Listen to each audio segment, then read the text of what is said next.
live. We're live. Hello, everybody. Welcome to my live stream again. I bet I'm going to see the same faces here as usual. Many of the same who turn up to every impromptu live stream I do, no matter what time of day, no matter how little preparation. So, welcome to you. Hi, Hamza. Before you get here, I know you're going to be here commenting in the section. Today I'm going to talk about how you can turn your insecurities into your best friends, i.e. turn them into your advantages, right? Everyone has certain times where they feel insecure or certain things that they feel insecure about. We all go through phases where we feel like maybe we're not in the best shape we can be, maybe our conversation's not on the best form. Maybe we're just going through a bit of a rough spot or a tough patch and things aren't going as well as we thought.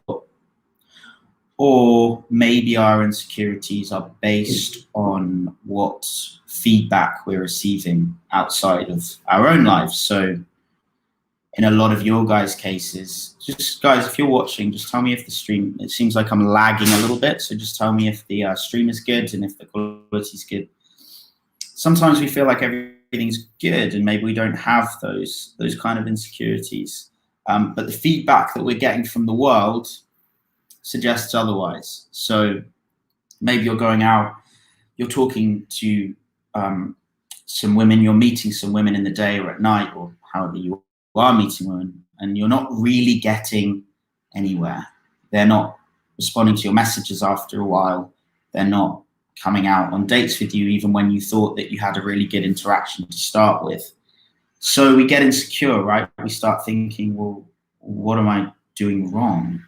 Like, what is the problem with me? What is insufficient about me that means that other people don't want to talk with me or don't want to meet up with me?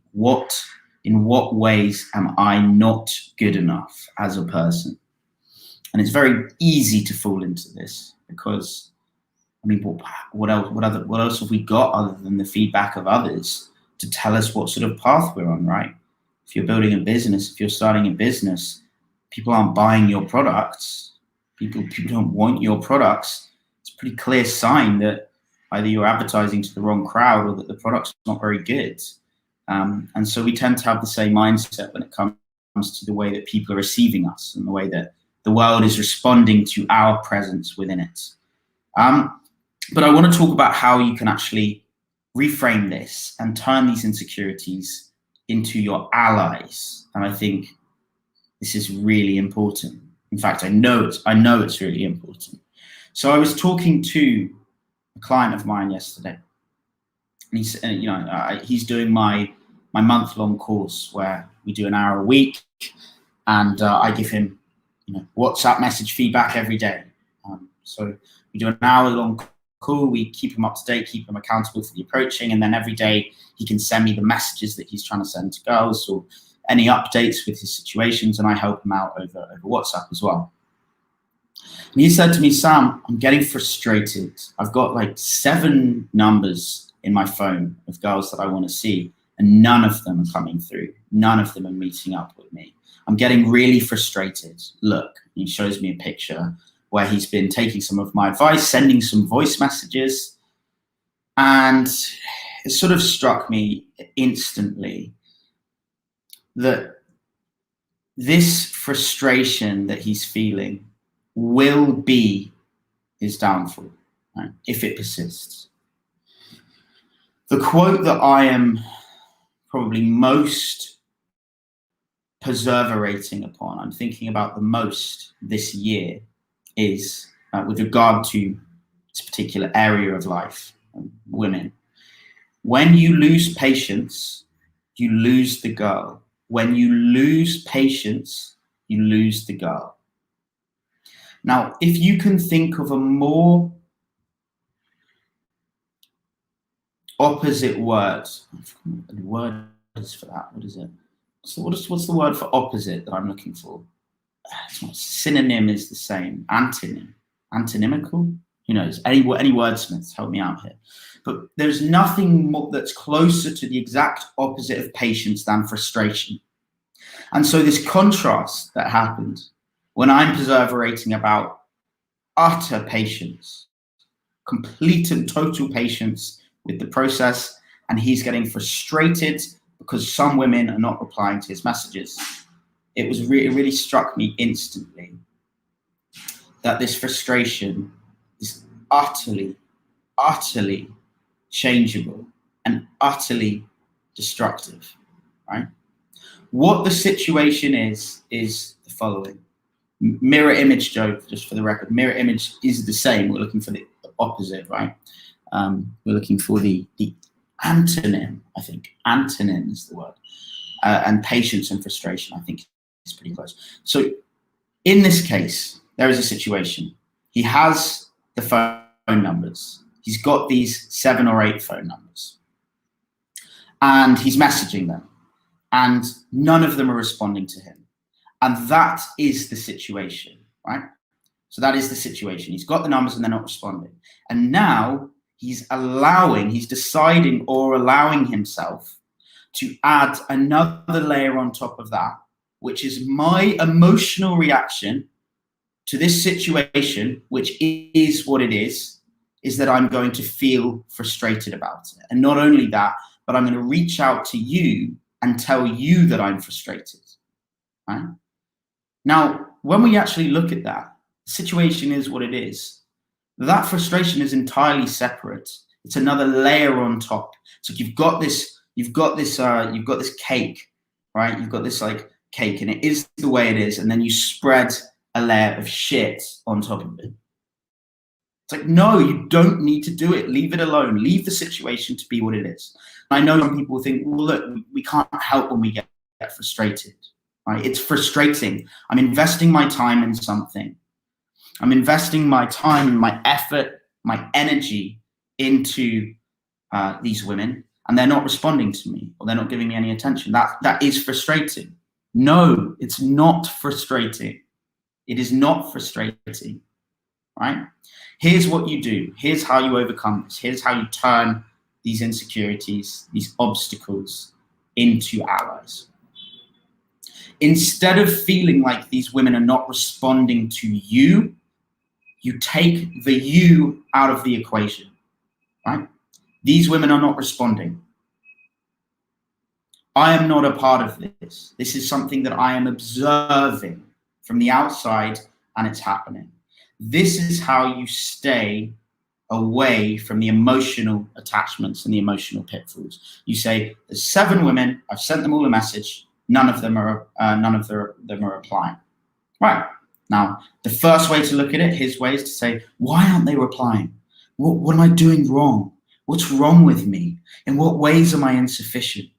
Why am I not sexy? Maybe I'm just like not confident enough. You know, maybe I need to be more confident, do some self-work, look deeper inside. The other way is to say, there are some numbers in my phone of women I'd like to see, and they're not responding. Right. Wonder what I can do to get them to respond. Or I wonder if these are worth my time pursuing. Maybe some of them are and some of them aren't. Cool. Let's figure out which ones are and which ones aren't. These 5 I can leave. I'm not that interested, right? I can't really be bothered to pursue them. These 2 I really like, and they're not responding to me, but I want to figure this out. So what do I need to do differently? What type of guy are these women looking for?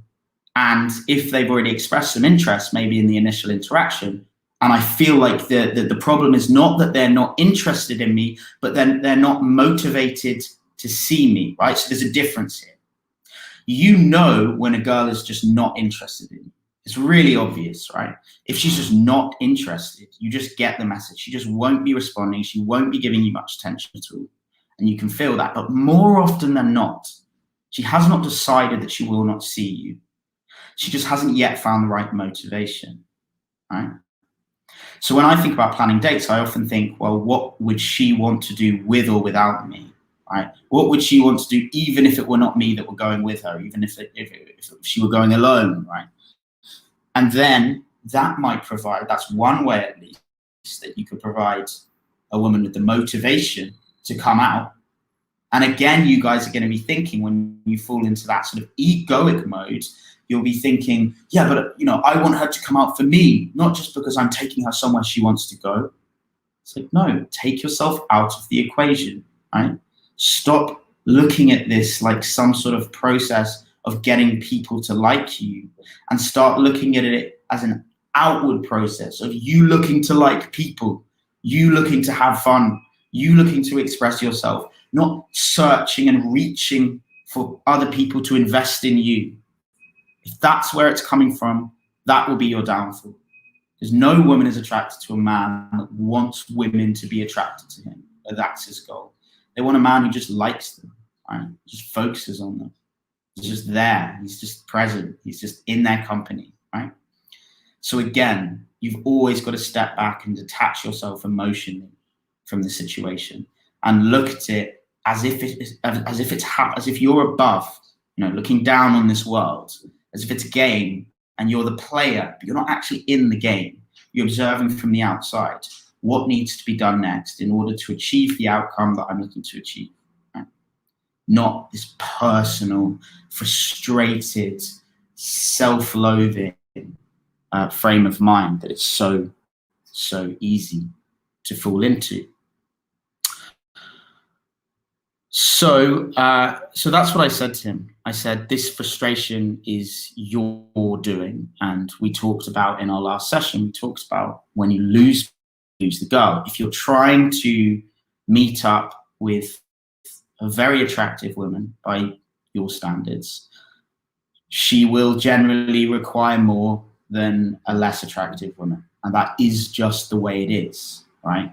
And so this whole hyper red pill, I am a high value man and I don't waste my time on women who don't invest in me. If she doesn't respond, I will block her. This sort of sociopathic, high value, my time is valuable type of mindset, in my opinion, is not healthy and it's not rounded. If you find yourself falling to an extreme, and there's another extreme on the other side, which is the guy that's chasing every woman and buying her flowers when she's not interested, generally speaking, you want to fall somewhere in the middle, right? You want to have this balanced mindset about everything.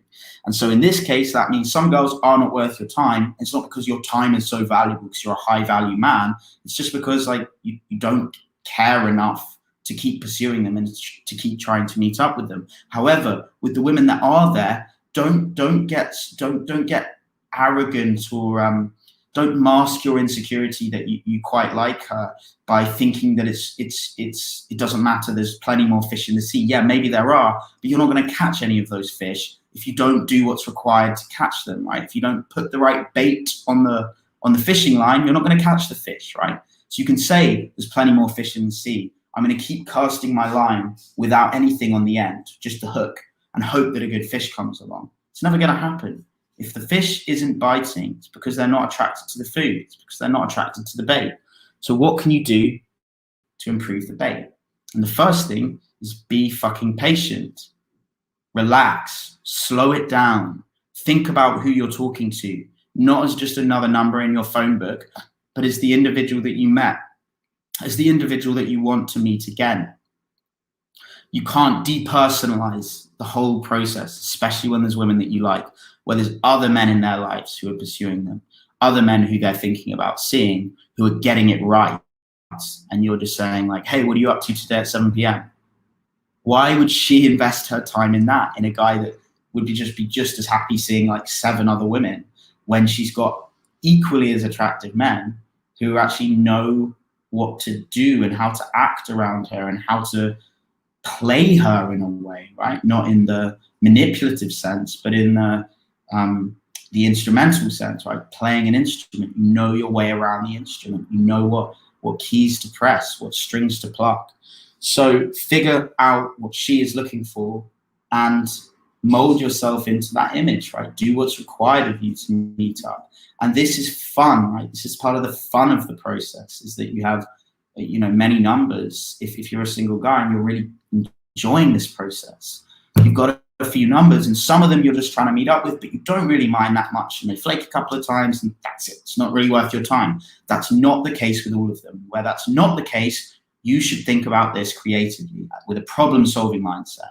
What is required of me in order to make this happen? When you lose patience, you lose the girl. When you keep your patience and you pursue them intelligently, when you're in a positive mindset, when you've put your time aside to do this, if your time is too valuable, but you want to be with attractive women and you're not with attractive women, then you're prioritizing time poorly. Is your time too valuable because you're working 9 hours a day at work? In which case, why are you working so long at work when you also really want to meet attractive women and you're not putting any time into that? You need to reprioritize your time if you feel like you're wasting it doing this, or you need to reimagine how you see this process, not as just like brunt work until you get the girl out, but love the whole thing. Amor Fati, Tusky, that's one. Shout out to Tusk in the comments. Amor Fati, love everything. Love the process. Don't just love the end result. The journey is where the learning happens. So there we are. There's my 15-minute rant. It's the samurai top knot that does it to me. I've got this ridiculous hairpiece in because I just got back from the sea. I was swimming in the sea and I got back and the cleaner's cleaning the bathroom, so I can't go in there and wash it off. So there we are. Thoughts on that? Mirror image. Oh no, that's not a samurai top knot, is it? You're just jealous, Tusky. You couldn't fit your hair into one of these things. Keep it up, bro. God bless you and stay safe. All guys and girls, right? Stay safe, everyone. But not too safe. You never want to get too safe and comfortable. Jovi, legend. Thank you, brother. You too. So guys, any thoughts on what we've just discussed? Any questions on that? Any further depth required? Or any comments at all? Please get back to me. As I always do in these videos, I like to just introduce the video with a topic, go into some detail, explore it a little bit, because oftentimes I plan these topics based on what my clients are telling me, the feedback that I'm getting from them, the issues that they're having in their personal lives. The best sign that a problem that you're having is not unique to you is that you are having it, right? What I mean by that is that we have this tendency to think that a problem is ours, right? And we're the only one that has this problem. The very fact that we're having it means that other people are having it. It's the best test of whether other people are having it is that you're having it, right? We're much more similar than we think to other people. So I generally find that that's helpful to answer individual people's topics in long form, because I know it's going to be applicable to others. And I think that this recognition is an epiphany in many ways, that when you are emotionally reacting to situations in your life, you are inevitably applying a layer of shit to the top of a cake. It's like it is absolutely unnecessary to add the extra layer of emotional pain on top of a situation which is what it is, instead of just saying objectively, I'm going to resolve this issue. I'm going to figure out what needs to be done, and take your identity, take your personality entirely out of the equation, because it's not serving you to respond emotionally to situations which deserve a rational and objective response. How do you explain the title? The title being Your Insecurities Are Your Best Friends, right? So the idea of what I mean by that is that I said at the start, so I know I jump into things sort of in the first minute, but I said at the start, essentially we all have insecurities. We all find ourselves with certain insecurities at different times, right? We might feel like we're not in the best shape, like our social skills are a bit rusty, like we're not our most attractive, we're not, on top form in whatever ways, on the one hand. And on the other hand, sometimes our insecurities are simply that the feedback that we're getting from the outside world is not positive, right? We are putting ourselves out there in whatever way, approaching women or, trying to build our social lives. and the responses we're getting are negative, or they're not conforming to what we want, right? You approach 10 girls and you don't see any of them. What does that say about me? And at the start, I was saying that alone can be cause for insecurities, because we've evolved and we've learned as human beings to improve based on our feedback from the outside world. You create something, you give it to the world, and based on their feedback, you understand whether that product, whether that item or that product is desirable to the audience in which you put it. And if it's not, then it requires changing, right? That is the way that business works. That is the way that social life works. That's the way that life works. We put something out there, we get responses, and then we modify it based on the responses we're getting. However, there are two ways that you can view that. And as I said before, but to explain the title, that insecurity that you feel when you put yourself out there and you get nothing back, right? The product isn't good enough.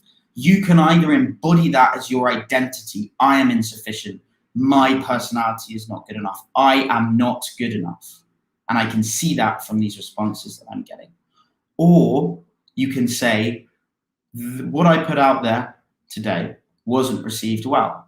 So what needs to be changed? What can I modify? What can I do differently?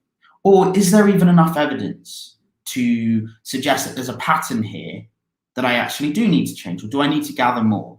But what's happening here is those insecurities, the feedback that you're getting, that you allowed to make you insecure, is the very thing that you should be looking at in order to grow, change, and evolve, right? So what I mean by make your insecurities your best friends is that you can either view those things that make you insecure as evidence of your innate insufficiency as a human, or you can look at it as feedback on what you can do differently, and as a learning process, and as a literal improvement, right? It's literally the fact that you've received that feedback means that you are now better, because you know that you can do something differently. You know there's another problem there to solve. You know there's something else that you can do. So that's what I mean by your insecurities are your best friends. Take yourself out of this emotionally reactive state where something happens and you allow an emotional reaction to come over and drain your energy and force you to become weaker. Take yourself out of that camp and put yourself in the interesting feedback camp, the other camp, which is, that was some interesting feedback. What can I do differently? How can I change the product? How can I modify this approach? What can I do to improve this? Thank God I got that feedback, because now I know there's something I can do to change. And then obviously that falls in line with what my boy Tusk likes to shout about, which is amor fati, love everything, right? Look at every piece of feedback as something that is not only helpful to you, but is also beautiful, right? This process can be beautiful if we allow it to be. Pursuing a girl you like and trying to figure out what you need to do can be beautiful in and of itself without the result, right? The process, right? Getting rejected 8 times, getting like flaked on 8 times. It's like, you could think like 8 times, she doesn't respect me. She doesn't think anything of me. She just thinks I'm an idiot. She just wants my attention. I'm just like every other guy. Or you can think of it like, I wonder if we can get to 15 times. Like, I wonder at what point she's going to say, why are you persisting with me when I keep flaking? And what am I going to say when she does, right? How can I look at this process as something beautiful, interesting, funny, right? And when I do that, I adopt that patient mindset. I abandon that frustration, that emotionally reactive state, and I learn actively. 2 steps to learning, the 2 steps to improvement in this area are consistent action and active learning. Repeating the steps that you know you need to take and reflecting on the steps that you've taken, figuring out what you can do differently, what you can do better.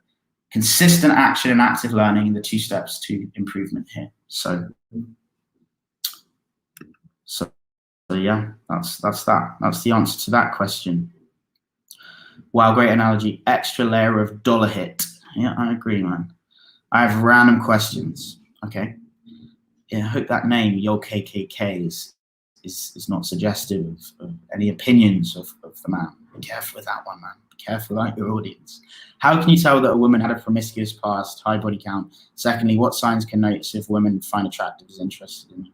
Okay, yeah, random questions. I wonder if we can get something interesting out of these.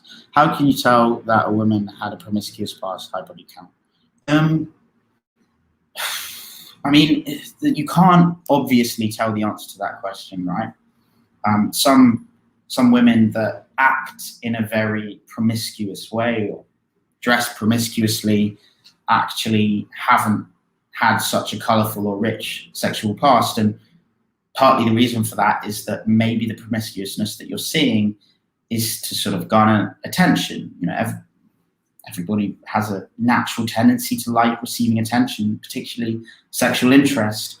And very often women who present themselves in a promiscuous way actually don't sleep with that many men, right? Because it's almost like breaking that illusion, right? They can create this illusion of the sexy girl, but the same thing that's pushing them towards receiving that attention.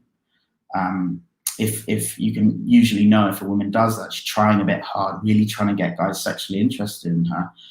What's enjoyable is the fact that they're seeing her as this, like, you know, beautiful thing, this fantasy, this sexy woman.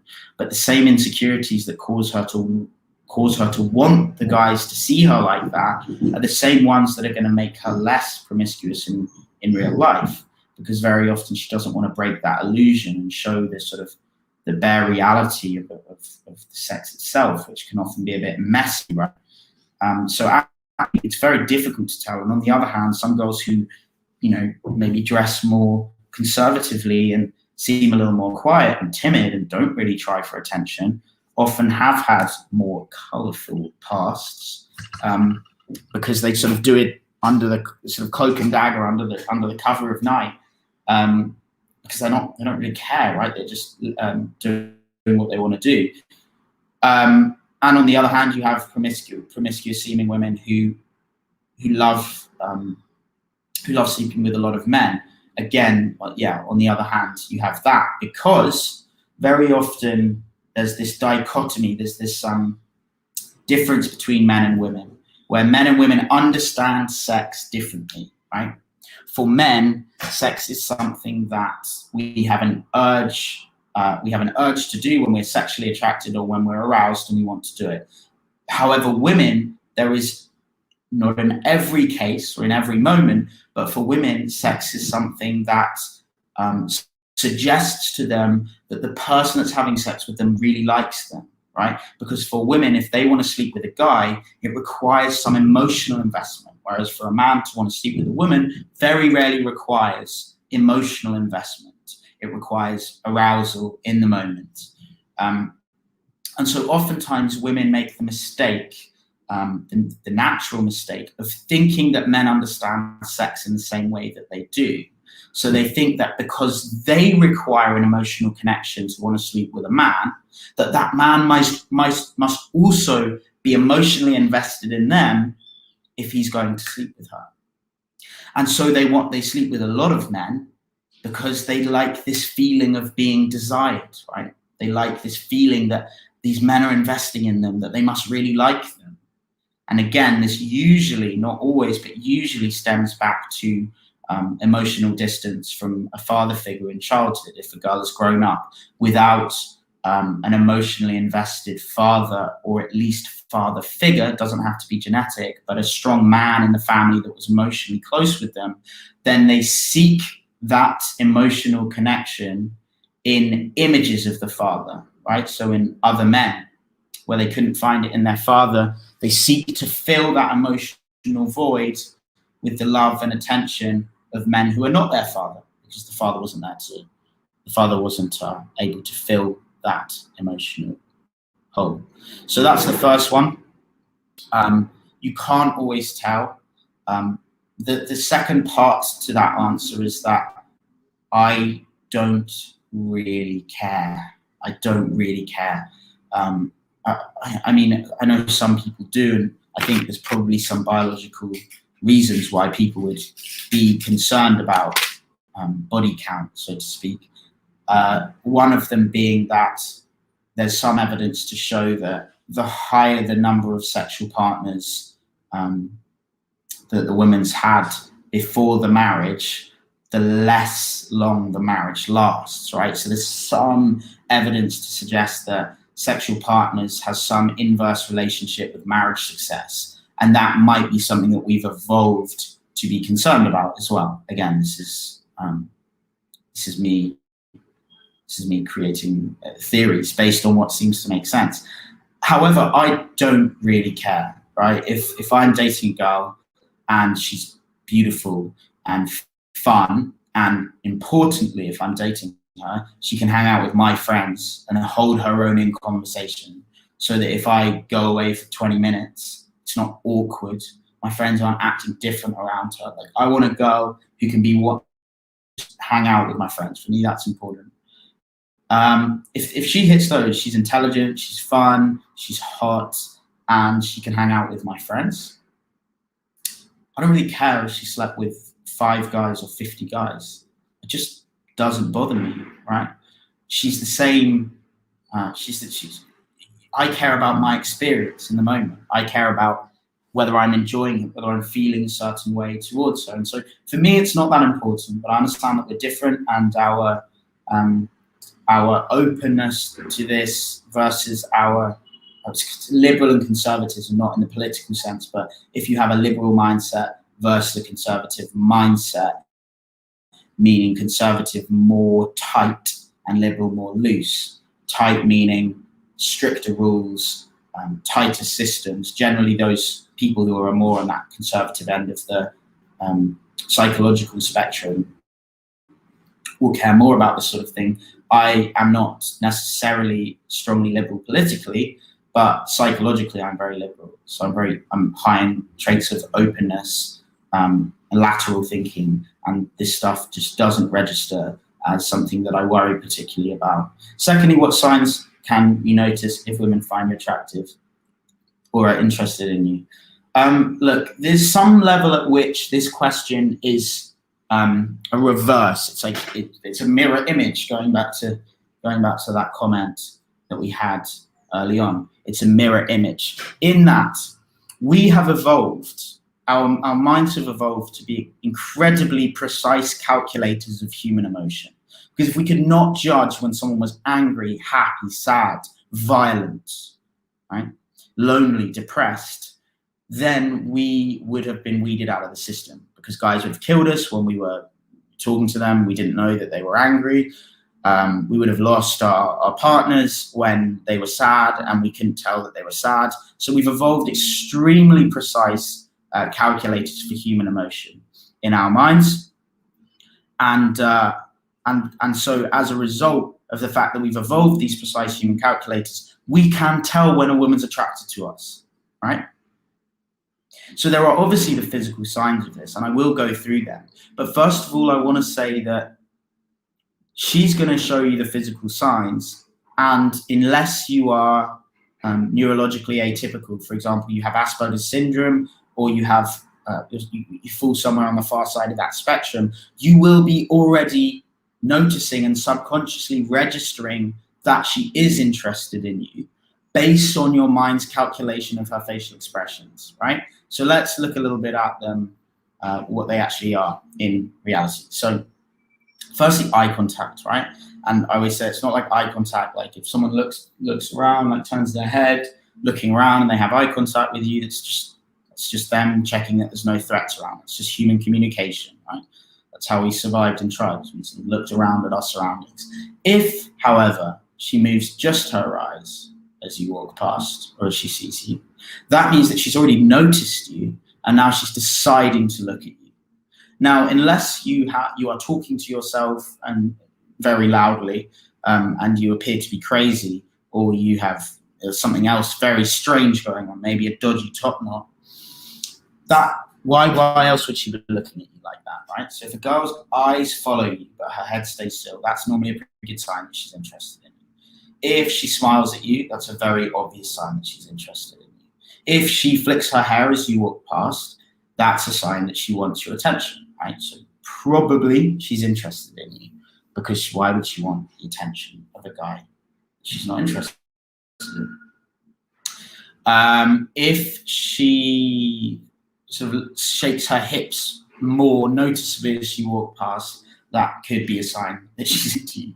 If she pushes her chest out, it's again subconsciously. These are really subtle, and I wouldn't try and read these, because it could be just like you could be chasing a dead end here. She might just be pushing her chest out to stretch her back, or another guy. But again, it's a sign that she's pushing her reproductive evidence towards you. So there's loads of signs, but what I said at the start should sort of preface this, that I wouldn't spend too much time paying attention to them, because your passive mind is already calculating what your active mind doesn't need to, right? Daniel Kahneman's book, Thinking Fast and Slow, talks about the fast brain and the slow brain.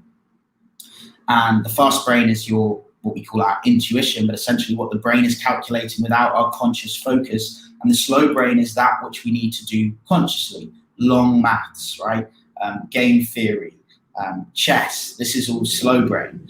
The fast brain is taking care of human emotion, not falling down a hole, taking your hand away from the fire, right? And calculating human emotion is something that your fast brain, you can leave your fast brain to calculate that most of the time. Just pay attention to her, listen to her, and you'll be able to tell when she's feeling attracted to you, because you will usually start to feel more open, more confident, more at ease in the conversation, because you've calculated that she's interested in you, and so you tend to relax and soak it up and enjoy it, right? But if I show you an interaction and I say, is this girl interested in you or not? You don't need to look at that and say, well, look, she flicked her hair in that moment, so maybe she is. You can just say, I can tell she is. I can tell she is, right? You can calculate this stuff quite intuitively. And so I think not to spend too much time focusing on indicators of interest. Instead, listen, just be listening, be focusing on her, the totality of her, and your fast brain will take care of what your slow brain does not need to. Miss you too, bro. Colorful or rich, extremely nicely put. Yeah. Well, I don't want to I'm not expressing opinions on anyone's past, so a basic adjective as those will suffice. First time dropping in live, love the value you provide. Cheers, Hugh. Hugh Janus. Where are you from, Hugh? It's an interesting surname. How are you, Sam? I have quite a long question. When I am with a new group of people, like a new class in school or a new sports team, I feel very conscious of what I say or do, and I get afraid of people. Right, there's another question here. Judgment, maybe unconsciously, and of saying the wrong thing, but this makes me very quiet, and I hate that. On the other hand, in my school, for example, in which I'm comfortable and have been in it for years, I'm going to answer the first question, man, so I'm going to forget what you said at the start if I read all of that. I'm going to answer them one by one and see if there's anything to add to what I said at the start.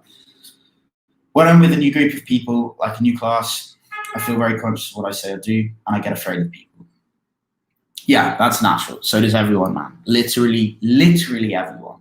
There are always environments in which we feel slightly out of place at the start. For example, if you come into a new group of people, particularly if you come in a bit late, right? Or if it's a group where you know like one of them, we have a tendency, again, an evolved tendency to assume that everybody in this group knows each other really well. They're all really cool and they're all best friends, right?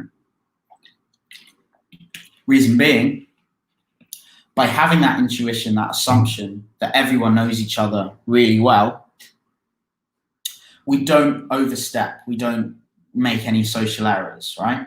It allows us to be, kind of cautious, like, okay, these guys are a tribe, they all know each other. Now I have to kind of ingratiate myself into the tribe, right? However, the reality is very different. Most of the time, a couple of the guys don't like each other. They don't get on. Maybe they've just had an argument. A couple of them are just meeting for the first time as well, right? But part of the issue that you're saying in this question is that you're assuming that everyone else isn't like you. You're assuming that everyone else is really confident. Everyone else really likes each other.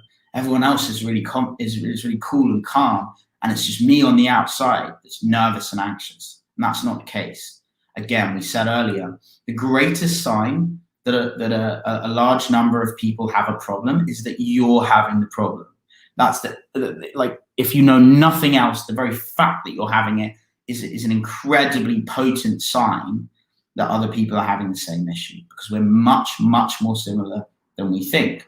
And so I also feel like that sometimes in a new group of people, especially if I see them in this sort of, as like, you know, a really cool group of people, that kind of a cool tribe, and I'm coming in now, it's like, what do I do? How do I get involved here? But the way to overcome this is to recognize that this is your mind preparing you not to say some bullshit, right? So it's like, thank you, brain, for kind of protecting me against social error here.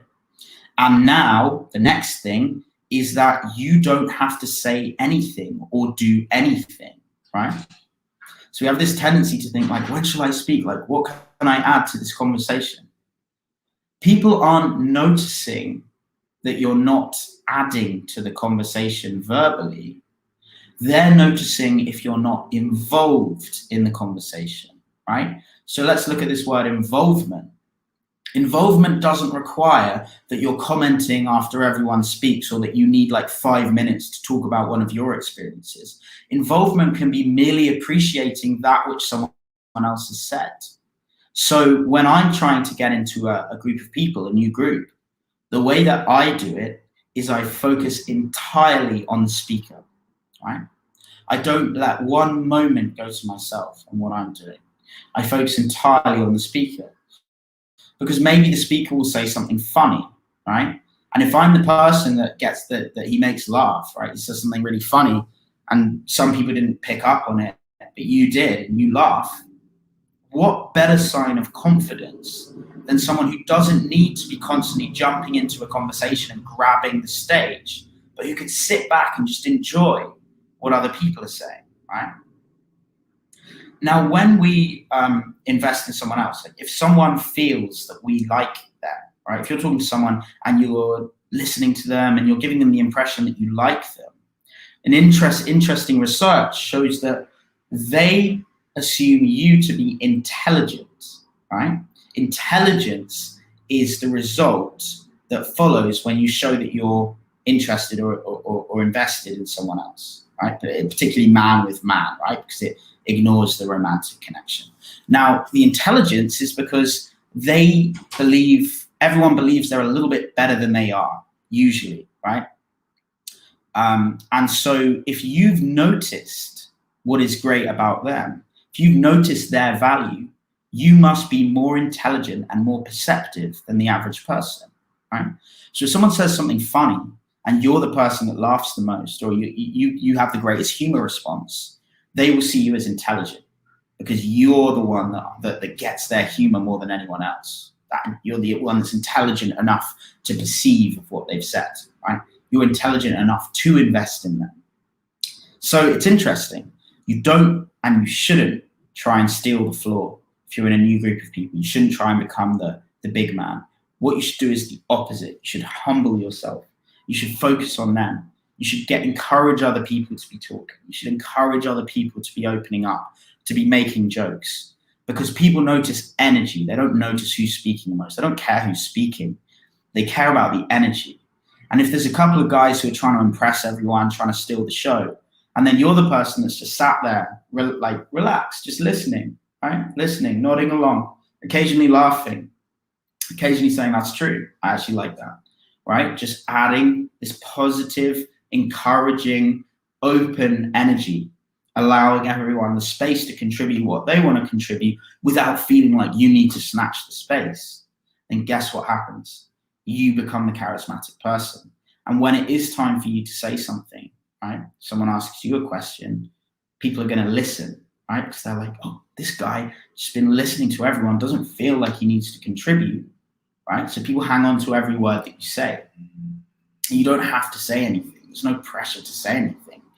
But the more you listen to other people and you form that information asymmetry where you know more about them than they know about you, the more relaxed you're going to feel contributing, because you know your audience, right? And the fear is that you're going to say something and people are going to think you're stupid or think that you've got nothing to contribute. But when you start to realize that just like the vast majority of the population, these people are normal, cool, open-minded guys and girls, the easier it's going to be for you to contribute and the more respect you're going to have when you do. And what will happen, and this is really interesting, is if you find yourself disbanding or breaking into smaller groups, let's say you've got a table of 10 people sat at a bar and a couple of the guys are trying to be the big man and talking loads, trying to impress everyone, and you're just sat there leaning back, smiling, like laughing, just listening to people, occasionally like saying a few comments. When it's disbanded, people are going to come to you one-on-one and want to speak with you, right? This happens with a lot of the women in the group as well as the guys, but they'll come and seek your therapy, so to speak. They'll come and like start talking to you because they see you as this open space that they can open up into. And when that happens, you are what I call quietly charismatic, which is a beautiful space to be in.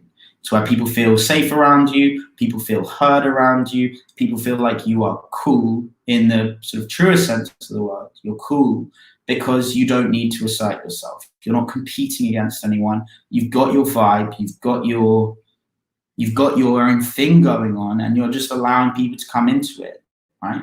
You're not interested in talking about yourself. You're more interested in hearing what other people's lives are about. You don't need to talk about yourself, right?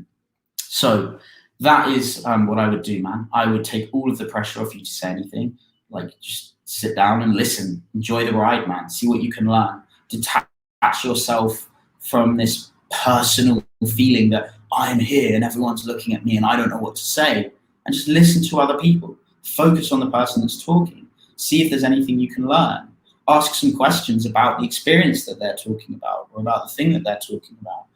Be the space in which other people can open themselves psychologically or physically. Judgment may be unconscious. Right, let's see if this adds anything to the question. In your school, which you're comfortable in, or university for those of you there, or workspace for those of you there, I make people laugh and I have a great time. So I feel this block with new people that I can't really express myself is especially true when talking to women and being in groups, because in one-on-one conversations, even with a stranger, I'm always very confident. What do you think? Yeah. So not much to add on what I initially said. Again, when you're in that group of new people, the way that you're going to open up energetically, the way that you're going to feel more confident is by giving yourself permission not to say anything ever. Right? Some of the friends in my group in London, my best friends in London, like one of my friends in particular, he hardly says anything, right? He just like sits there listening to other people, like, just doing his thing. He's got his own vibe. And far from people thinking like, oh, he's the quiet one, like he doesn't really contribute anything. People absolutely love him. Like, everyone he meets loves him because they feel so safe and comfortable around him. Because he's never trying to assert himself. He's just being an open space for other people to open up in. And so that gives him a sort of wisdom, charisma, social intelligence that everybody seeks out, both in groups and one-on-one. He's the kind of person that when he is in the situation, everyone feels a bit more relaxed. And when he leaves, he takes with him some of that safety, and things are not tense, but just slightly less warm than they were when he was there. So what's a better compliment to receive than that? You are the type of person where everyone feels a little bit more warm when you enter the room. That's like the best compliment I think anyone can receive. Love is only a feeling.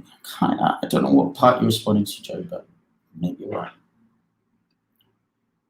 What advice would you give if I'm in my mid-20s, but I'm an old soul and like older women in their 30s, 40s? How do you convince an older woman to date young men? That's a cool question, man. So let's look at this about what she's looking for and not what you need to do first, right? So there are plenty of older women who like younger men, because just in the same way that there are older men you like younger women, part of the reason being the women make the man feel young, right?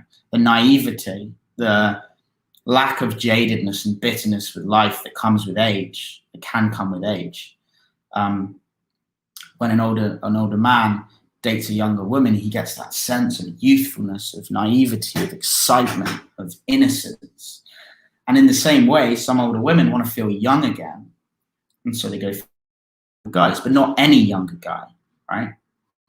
If you're a younger guy, but you're trying to attract older women by being an older guy, right, with your money or with your status, she's not going to go for it. She's got guys who aren't lying about it, who have all that, who she can see, but she doesn't want that. She wants youth, right?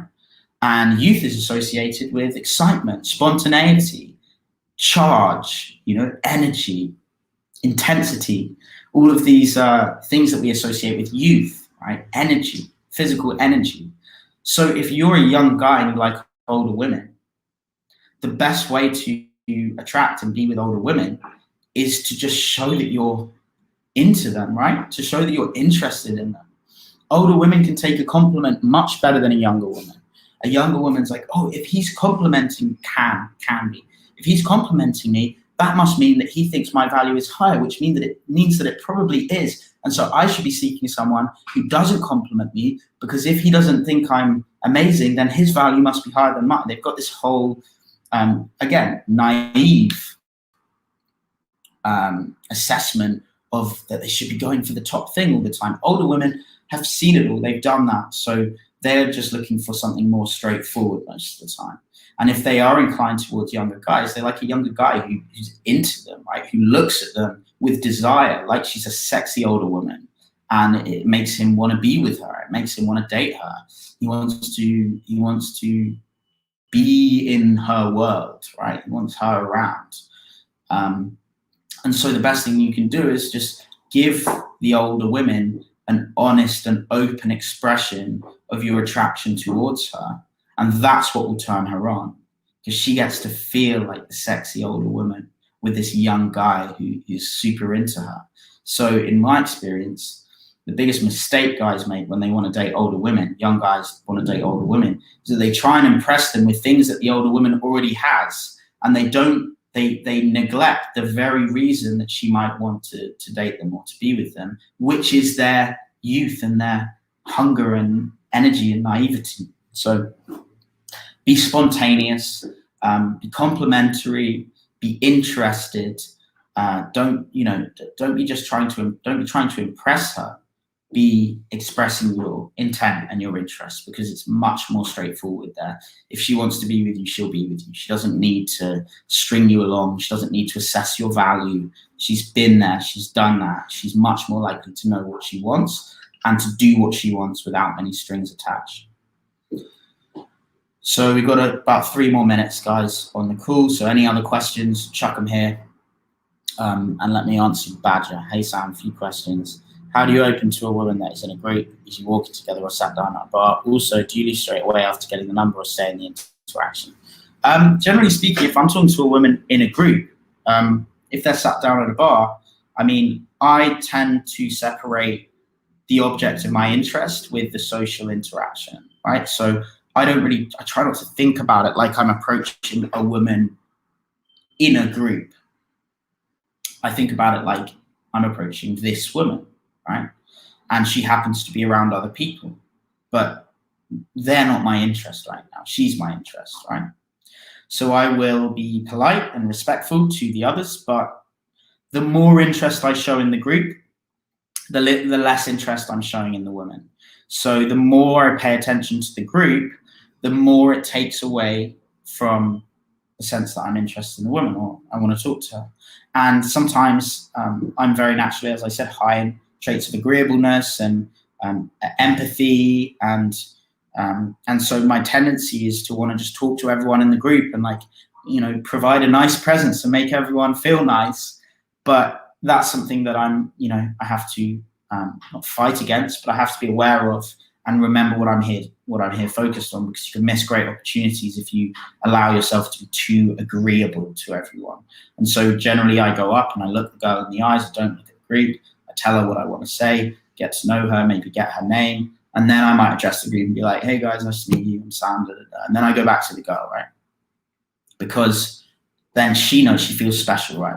She knows I'm socially intelligent enough to handle the group. I can look them in the eye, I can shake their hands, but I'm also assertive enough that I know what I'm looking for and I know why I'm here. In that situation, sitting down, sometimes I'm going to want to stay with them, right? Sometimes I'm not thinking like, let me just get a number and get out of there. Oftentimes, if you come across as like easygoing and chill, the group like, come and sit with us, man. Like, come and have a seat. You sit down next to the girl that you approached. Like, again, like we talked about before, perfectly leading on. Let other people speak. Just be the person that's listening and sitting back. Don't try and assert yourself in the group. Just make the energy of the group better, right? Once you're sitting down. So now she knows you're interested in her. And then take it from there, right? Maybe you can take her away from the group. Maybe you could say something like, hey, can I just have like a word with you in private or something like that? Or maybe they're sat at a bar and they're planning on going to another place afterwards, and you find the girl alone and be like, hey, do you want to stay with these people, with your friends? Or we can go, I know a really nice bar around the corner. Do you want to come with me and get a drink one-on-one? Right? And oftentimes she'll say yes, and she'll talk to the group and say, hey, I'm going to go with him for a bit. And they'll say, be careful, like look after her. And you can say like, look, honestly, like she'll message you as soon as she gets there. I'm sound, don't worry. And you can kind of present yourself as a cool guy in the group and as attractive option for the girl that you like. You're welcome. I hope that answers that question. Oh, right. So you're saying in a group, it's just, again, yeah, stop the group, talk to the girl you like, try and get the number, and just treat it like you're approaching one girl, right? Except that you do accommodate the group. You do, after you've spoken to the girl for a bit, you do look them in the eye, shake their hand, make eye contact, but really just focus on the target.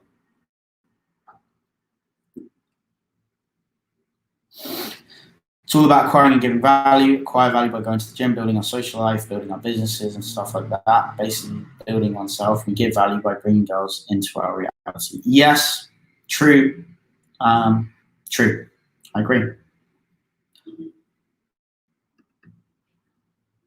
A little bit too simplified, yeah, because obviously it doesn't quite just work like that, right? That doesn't necessitate that the women are going to come into your life. You still have to bring girls into your reality, right? So we give value by bringing girls into our reality, yes, but that process is a big part of the battle, right? So it's not to be fucked with, in the words of James Franco from Your Highness.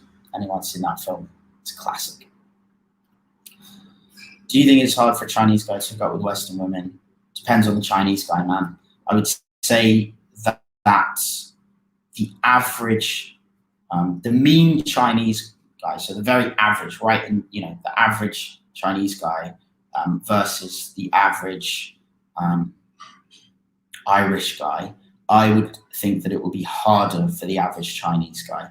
Reason being, I think China is a country that is culturally much less applicable with the Western mentality around dating and social skills. And so the average Chinese guy wouldn't do what's required to display attraction or affection or do the right things. However, that's not to say that individuals who do have confidence, social skills, humility, and courage to take action, absolutely fine. I've got a Chinese friend in London who's dated one of the most beautiful girls from my university because he's cool, right?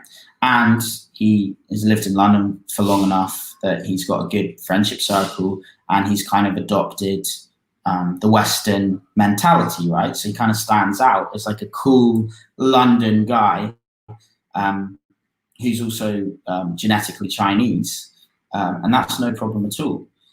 It's more of a cultural barrier that I think China is fairly closed off socially and fairly, with regards to dating and romance, fairly uneducated.